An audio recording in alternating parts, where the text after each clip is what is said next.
మూడు రాష్ట్రాల్లో విజయం తర్వాత మిషన్ మోడ్లోకి వెళ్లింది బీజేపీ. లోక్సభ ఎన్నికలే లక్ష్యంగా రణతంత్రానికి పదును పెడుతోంది. ఢిల్లీలో బీజేపీ జాతీయ పదాధికారులు, పార్టీ రాష్ట్రాల అధ్యక్షుల భేటీ జరుగుతోంది. పేదలు, యువత, మహిళలు, రైతులపై బీజేపీ ప్రత్యేకంగా గురిపెడుతోంది. ఈ అంశంతో బీజేపీ నేతలకు స్పష్టంగా దిశానిర్దేశం చేశారు ప్రధాని నరేంద్ర మోదీ. సమయం లేదు మిత్రోమంటూ అంతా మిషన్ మోడ్లో పనిచేయాలని తేల్చేశారు ప్రధాని.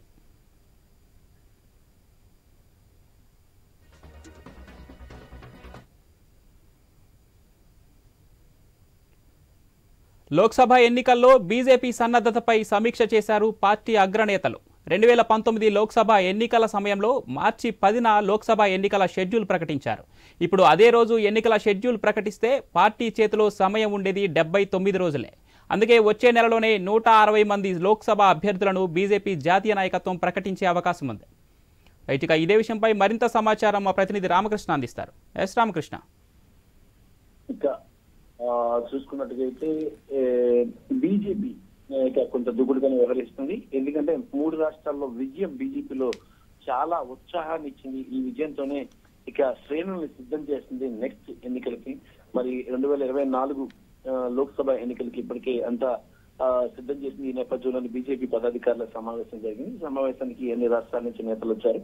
మరి ఇక్కడ ప్రధానంగా చూసుకున్నట్టుగా అయితే ఎన్నికల్లో ఎలా వెళ్ళాలి, ముందుకు ఎలా ఎదుర్కోవాలి కాంగ్రెస్ ని కానీ ఇండియా కూటమి ఏర్పాటులోని పార్టీలని, వాటన్నిటిని తట్టుకొని ముందుకు వెళ్ళటమే ప్రధాన ధ్యేయంగా ఇక్కడ కనిపిస్తుంది.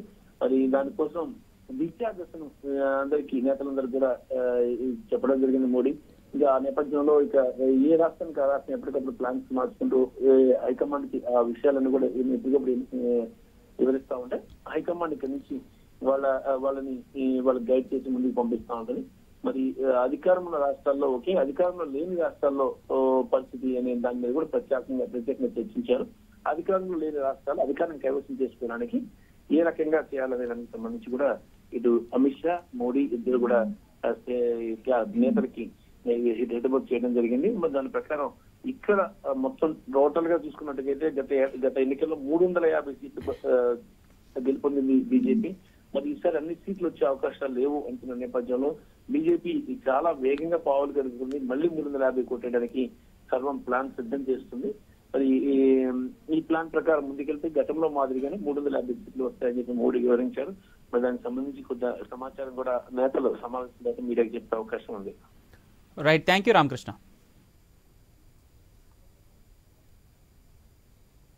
మూడు రాష్ట్రాల్లో విజయం తర్వాత మిషన్ మోడ్లోకి వెళ్లింది బీజేపీ.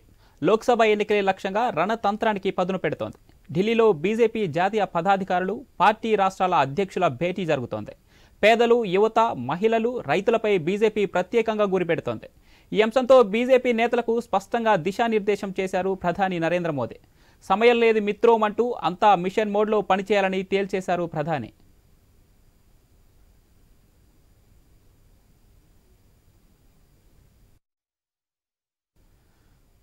లోక్సభ ఎన్నికల్లో బీజేపీ సన్నద్ధతపై సమీక్ష చేశారు పార్టీ అగ్రనేతలు.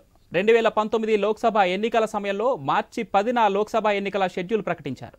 ఇప్పుడు అదే రోజు ఎన్నికల షెడ్యూల్ ప్రకటిస్తే పార్టీ చేతిలో సమయం ఉండేది 79 రోజులే. అందుకే వచ్చే నెలలోనే 160 మంది లోక్సభ అభ్యర్థులను బీజేపీ జాతీయ నాయకత్వం ప్రకటించే అవకాశం ఉంది. రైట్, ఇక ఇదే విషయానికి సంబంధించి మరింత తాజా సమాచారం మా ఇన్పుట్ ఎడిటర్ శ్రీకాంత్ అందిస్తారు. ఎస్ శ్రీకాంత్. Good evening. మొత్తానికి అంటే మీరు అన్నట్టు సమయం లేదు అనే చెప్పాలి. ఇప్పటికే సమయం ముంచుకొస్తుందని చెప్పాలి. ఎందుకంటే అటు మూడు రాష్ట్రాల్లో భారతీయ జనతా పార్టీ గెలిచిన తర్వాత నిజానికి చాలా స్పీడప్ గా ఉంది. తొందరలోనే లోక్సభ ఎన్నికలకు సిద్ధమవుతుంది. దీనికి సంబంధించి ఇప్పటికే అంటే 2 రోజుల నుంచి పదాధికారుల సమావేశం కానీ, రాష్ట్రాలకు సంబంధించినటువంటి రాష్ట్ర అధ్యక్షులతో కానీ సమావేశాలు నిర్వహిస్తున్నటువంటి విషయం తెలిసిందే. దీనికి సంబంధించి అంటే ఇప్పటికే మనం చూస్తున్నాం హిందీ హాట్ ల్యాండ్ అని చెప్పేసి రాజస్థాన్ కానీ, మధ్యప్రదేశ్ కానీ, ఛత్తీస్గఢ్ ఈ 3 రాష్ట్రాల్లో గెలుపు తర్వాత ఎక్కడా ప్రతిపక్షాల గ్యాప్ ఇవ్వకుండా ప్రజల్లోకి వెళ్ళి ఖచ్చితంగా ఈసారి లోక్సభ స్థానాలు గెలుచుకొని మళ్ళీ కేంద్రంలోకి అధికారంలోకి రావడానికి భారతీయ జనతా పార్టీ శతవిధాల ప్రయత్నం చేస్తోంది. దీంట్లో భాగంగా మీరు చెప్పినట్టు ఇందాక రైతుల విషయంలో కానీ, మహిళల విషయంలో కానీ, సాధారణ ప్రజానిక విషయం కానీ, పేద ప్రజల విషయంలో కానీ వీళ్ళందరిలో ప్రజల్లోకి వెళ్ళేటువంటి ఒక వ్యూహం మాత్రం రచిస్తోందని చెప్పాలి. సో అంటే దీంట్లో మరీ ముఖ్యంగా జనవరి 22వ తారీఖు అయోధ్య రామ మందిర ప్రతిష్టాపన కార్యక్రమం ఉండబోతోంది. సో ఆ తర్వాత నుంచి భారతీయ జనతా పార్టీ చాలా స్పీడ్ గా యాక్టివ్ గా ప్రజల్లోకి వెళ్ళడానికి సిద్ధమవుతుంది మాత్రం స్పష్టంగా కనిపిస్తోంది. దీంట్లో భాగంగా ఇందాక మీరు చెప్పినట్టు ప్రధానమంత్రి నరేంద్ర మోడీ గాని భారతీయ జనతా పార్టీ నాయకులు గాని ఒక సిద్ధాంతాన్ని మాత్రం బలంగా ప్రజల్లోకి తీసుకొస్తున్నారు. కలలు కాదు వాస్తవికతలో ఉంటాడు, అందుకే అందరూ మోడీని ఎన్నుకుంటారు. ఇది ఈసారి భారతీయ జనతా పార్టీ తన స్లోగన్ గా ప్రజల్లోకి వెళ్తోంది. సో కలలు గణనం కాదు వాస్తవికతలో ఉంటారు, అందుకే ప్రధాని మోడీ ఎప్పుడు ప్రజల్లో ఉంటారు, ప్రధానిని మోడీని ఎన్నుకుంటారు అని చెప్పి భారతీయ జనతా పార్టీ నాయకులు చెప్తున్నారు. సో ఈ నినాదాన్ని ఈసారి ఎన్నికల్లో ప్రచారంలో భాగంగా వాడబోతున్నట్టుగా స్పష్టంగా తెలుస్తోంది. ఇట్లా నేపథ్యంలో ఇందాక మీరు మాట్లాడినట్టు ప్రస్తుతానికి అంటే జరగబోయేటువంటి 18వ లోక్సభ ఎన్నికల్లో ఎట్లాంటి వ్యూహాలు అనుసరించబోతోంది. మరి ముఖ్యంగా చెప్పాలంటే గతంలో అంటే 2019 లోక్సభ ఎన్నికల సమయం ఒకసారి చూసుకుంటే కనుక అప్పుడు మార్చి 10వ తారీఖు రోజు షెడ్యూల్ విడుదలైంది. మార్చి 11 నుంచి 19 వరకు అంటే దాదాపు 7 దశల్లో దేశవ్యాప్తంగా ఎన్నికలు నిర్వహించడం జరిగింది. సో అప్పుడు ఏప్రిల్ 11న తెలంగాణలో కానీ అటు ఆంధ్రప్రదేశ్లో కానీ ఎన్నికలు నిర్వహించడం జరిగింది. సో ఇప్పుడు కూడా అంటే మొదటి దశలోనే ఈసారి ఇటు తెలంగాణలో అటు ఆంధ్రప్రదేశ్లో ఎన్నికలకు సిద్ధంగా ఉండేలాగా ఒక వ్యూహం మాత్రం రచిస్తోంది భారతీయ జనతా పార్టీ అని చెప్పడంలో కొంతవరకు సందేహాలు మాత్రం ఏం కనిపించడం లేదు. సో ఏదేమైనా కానీ ఈసారి ఖచ్చితంగా 16 సీట్లకు ఖచ్చితంగా గెలవాలంటూ భారతీయ జనతా పార్టీ సిద్ధమవుతుంది. దాంట్లో భాగంగా అంటే ఇక్కడ తెలంగాణ విషయానికి వస్తే గనక మరి ముఖ్యంగా కీలకమైనటువంటి 4 స్థానాలు భారతీయ జనతా పార్టీ ఎంపీగా ఉన్న వాళ్ళు ఈసారి ఎమ్మెల్యే అభ్యర్థులుగా ఓడిపోయినటువంటి పరిస్థితి మనం చూసినాం. సో ఇట్లా నేపథ్యంలో తెలంగాణలో అటు మరొక వైపు ఓటు బ్యాంకు పెంచుకోవడంతో పాటు 8 స్థానాల్లో భారతీయ జనతా పార్టీ విజయకేతనం ఎగరేసింది. మరొక వైపు దాదాపు ఒక 20 నియోజకవర్గాల వరకు కూడా డిపాజిట్ ను దక్కించుకుంది, అంటే డిపాజిట్ కోల్పోకుండా దక్కించుకుంది. కొంతవరకు గట్టి పోటీ ఇచ్చింది. అంటే గతానికి ఇప్పటికీ భారతీయ జనతా పార్టీ తెలంగాణ రాష్ట్రంలో చాలా స్పీడ్ గా ఉందన్న విషయం ప్రత్యేకంగా చెప్పాల్సిన అవసరం లేదు. సో ఇక తెలంగాణలో లోక్సభ ఎన్నికల విషయానికి వస్తే ఎట్లా ఉండబోతోంది పరిస్థితి అన్నది కూడా ప్రధానంగా ఒకసారి చర్చించాల్సిన అవసరం ఉంటుంది. అంటే మరి ముఖ్యంగా ఇక్కడ కొన్ని నియోజకవర్గాలు చూసుకుంటే కనుక కీలకమైనటువంటి నాయకులు ఈసారి సిట్టింగ్ ఎంపీలుగా ఉన్న వాళ్ళకు మళ్ళీ టికెట్లు అంటే సేమ్ స్థానాల్లో టికెట్లు కంటిన్యూ చేస్తూ కొత్త వాళ్లకు ఎవరెవరికి అవకాశం ఇవ్వబోతున్నారు, ఎవరెవరు ఈసారి బరిలో దిగబోతున్నారు, ఇవన్నీ కూడా ప్రధానంగా చర్చలోకి రాబోతోంది. మరి ముఖ్యంగా మెదక్ జిల్లా అట్ ది సేమ్ టైం ఈసారి కొంతవరకు టఫ్ ఇచ్చే అవకాశాలు కనిపిస్తున్నాయి. గతంలో కామారెడ్డి ఎట్లా అయితే ఒక త్రిముఖ పోరు కనిపించిందో ఈసారి మెదక్లో కూడా అట్లాంటి పోరు ఏమైనా ఉండబోతోందా తెలంగాణలో ఉన్నది ప్రధానంగా ఉంది. ఎందుకంటే మెదక్ గతంలో కేసీఆర్ ఎంపీగా ఉన్నటువంటి ప్రాంతం, అట్ ది సేమ్ టైం అక్కడ నుంచి గతంలో విజయశాంతి కూడా ఉన్నారు, ఈసారి కాంగ్రెస్ పార్టీలో ఉన్నారు. మరొక వైపు సంగారెడ్డి ఎమ్మెల్యే జగ్గారెడ్డి కూడా ఈసారి ఓటెంపాలైనటువంటి పరిస్థితి. సో ఈసారి అక్కడ టికెట్ ఎవరికి దక్కబోతుంది అన్నది కూడా ప్రధానంగా కాంగ్రెస్ పార్టీ నుంచి ఒక క్వశ్చన్ మార్క్ కనిపిస్తే గనక మెదక్ నుంచి కేసీఆర్ ఏమైనా బరిలో దిగబోతున్నారు. ఒకవేళ ఆయన బరిలోకి దిగకుంటే జాతీయ రాజకీయాల్లోకి వెళ్ళేది ఉంటే కనుక కేసీఆర్ ఎంపీగా పోటీ చేయబోతున్నారా, లేదంటే ఒంటేరు ప్రతాప్కే ఈసారి మళ్ళీ ప్రతాప్ రెడ్డికి ఏమైనా అవకాశం ఆయన ఏమైనా దిగే ఛాన్స్ ఉన్నాయా, ఈ రెండు కూడా ప్రధానంగా చర్చనీయాంశంగా మారింది. ఇక భారతీయ జనతా పార్టీ విషయానికి వస్తే కనుక అక్కడ రఘునందన్ రావుకి ఈసారి అంటే మొన్న దుబ్బాక నుంచి పోటీ చేసి ఓడిపోవడం జరిగింది. సో అక్కడ నుంచి ఈసారి మళ్ళీ మెదక్ నుంచి ఆయన ఎంపీగా పోటీ చేసే అవకాశాలు ఉన్నట్టుగా తెలుస్తోంది. సో ఏదేమైనా కానీ ఇక్కడ మాత్రం ఒక బలమైన పోటీ మాత్రం ఖచ్చితంగా మెదక్ నుంచి కనిపిస్తుందని చెప్పడంలో ఎట్లాంటి సందేహం లేదు. ఇక కమింగ్ టు చేవెళ్లి విషయానికి వస్తే కనుక ఇప్పటికీ అక్కడ రంజిత్ రెడ్డి సిట్టింగ్ ఎంపీగా ఉన్నారు.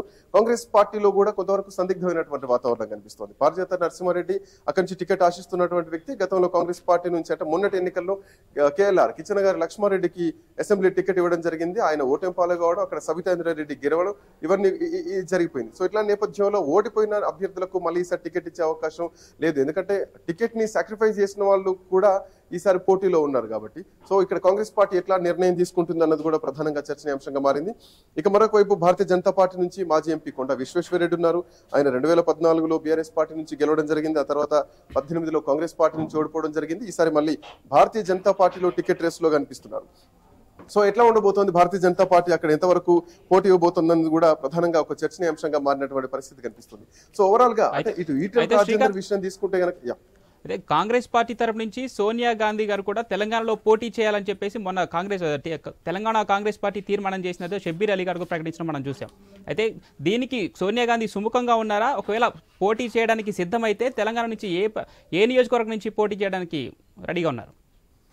ఎస్ పవన్, అంటే మీరు అన్నట్టు మొన్న పిఎస్సి సమావేశం ఏదైతే జరిగిందో దాంట్లో భాగంగా కొన్ని తీర్మానాలు చేయడం జరిగింది. 6 గ్యారెంటీలకు సంబంధించినటువంటి అంశాలని ఎట్లా ప్రజల్లోకి తీసుకెళ్లాలి, వాటి అమలుకు సంబంధించినటువంటి కార్యాచరణ కానీ, పార్టీ లోక్సభ ఎన్నికలకు పార్టీ అవలంబించాల్సినటువంటి వ్యూహాలు కానీ, వీటన్నిటిని కూడా ఒక తీర్మానం చేసుకోవడం జరిగింది. ఈ తీర్మానం ఢిల్లీ అధిష్టానానికి కూడా పంపడం జరిగింది. సో దీంట్లో భాగంగా తెలంగాణ ఇచ్చినటువంటి అధినేత్రి సోనియా గాంధీ కాబట్టి, మరోవైపు గతంలో ఇక్కడ నుంచి ఇందిరాగాంధీ గెలిచినటువంటి అంటే చరిత్ర కూడా ఉంది. సో ఇట్లా నేపథ్యంలో సోనియా గాంధీని ఈసారి తెలంగాణ నుంచి పోటీకి దింపాలి లోక్సభ స్థానానికి అంటూ కూడా అంటే వాళ్ళు రిక్వెస్ట్ చేయడం జరిగింది. తీర్మానం కాపీలో సోనియా గాంధీకి రిక్వెస్ట్ చేయడం జరిగింది. అయితే ఎంతవరకు సోనియా గాంధీ పోటీ చేస్తారో అన్నది అట్లుంటే కనుక, ఇప్పుడున్నటువంటి వేవ్ చూస్తే కనుక కాంగ్రెస్ పార్టీ నిజానికి తెలంగాణలో చాలా బలమైనటువంటి శక్తిగా మారింది. అటు భారతీయ జనతా పార్టీ కూడా ఈసారి లోక్సభ ఎన్నికలకు అంతే పోటీ ఇవ్వబోతోంది. మరోవైపు బీఆర్ఎస్ పార్టీని చూసుకున్నా కానీ, అంటే బీఆర్ఎస్ పార్టీ ఒక్కటి మనం ప్రధానంగా అబ్జర్వ్ చేస్తే కనుక చాలా బలమైనటువంటి పార్టీగా ఉంది. ఈసారి లోక్సభ ఎన్నికల్లో ఖచ్చితంగా బీఆర్ఎస్ పార్టీ అంతే పోటీ ఇవ్వబోతుంది. ఎందుకంటే ఏదైతే లోక్సభ స్థానాలు ఉన్నటువంటి ఉన్నాయో, అంటే మెదక్ కానీ లేదంటే రంగారెడ్డి కానీ ఇటు హైదరాబాద్ ప్రాంతం ఏదైతే ఉందో, ఇక్కడ ఓవరాల్ గా బీఆర్ఎస్ పార్టీ విజయం సాధించినటువంటి అంశాన్ని మనం ప్రధానంగా చర్చలోకి తీసుకోవాలి. సో లోక్సభ స్థానాల్లో ఖచ్చితంగా బీఆర్ఎస్ ఓటు బ్యాంక్ మాత్రం ఎక్కడ ఓటు షేర్ మాత్రం ఎక్కడ డిస్టర్బ్ కాలేదు. సో అంతే బలంగా ఈసారి కొంత ఫైట్ ఇచ్చే అవకాశాలు మాత్రం స్పష్టంగా కనిపిస్తున్నాయి. బట్ కాంగ్రెస్ పార్టీ కూడా, ఎందుకంటే మొన్న గెలిచినటువంటి ఆ వేవ్ ఏదైతే ఉందో ఆ వేవ్ ని ఇంకా కంటిన్యూ చేస్తూ 6 గ్యారెంటీలను ఈ లోక్సభ ఎన్నికల్లోపే ప్రజల్లోకి తీసుకెళ్లడం, అట్ ది సేమ్ టైం గతంలో అంటే ఇప్పుడు ప్రతిపక్షంగా ఉన్నటువంటి బీఆర్ఎస్ పార్టీకి ఎక్కడ అవకాశం లేకుండా బీజేపీ వర్సెస్ కాంగ్రెస్ పార్టీగా ఒక వాతావరణం తీసుకురావాలన్న ఉద్దేశం కూడా కనిపిస్తోంది. మరీ ముఖ్యంగా ఈ మధ్యకాలంలో మనం చూస్తున్నాం తెలంగాణలో సిడబ్ల్యూసీ సమావేశాలు జరపడం కానీ, అట్ ది సేమ్ టైం అధికారం అంటే ఆ రోజు ఎన్నికల ప్రచారం కంటే ముందు తుక్కుగూడలో బహిరంగ సభ ఏర్పాటు చేయడం, సోనియా గాంధీ తెలంగాణకు రావడం. సో కాంగ్రెస్ పార్టీ వేవ్ ని అక్కడి నుంచి పెంచుకుంటూ వచ్చింది. సో లోక్సభ ఎన్నికలు దగ్గరలో ఉన్నాయి కాబట్టి ప్రతిపక్షానికి ఎక్కడ అవకాశం లేకుండా వ్యూహాలు రచిస్తూ ముందుకెళ్తోంది. ఒక స్ట్రాంగ్ రూమ్ సిద్ధాంతాన్ని కూడా మరొకసారి కాంగ్రెస్ పార్టీ ముందుకు తీసుకొస్తోంది.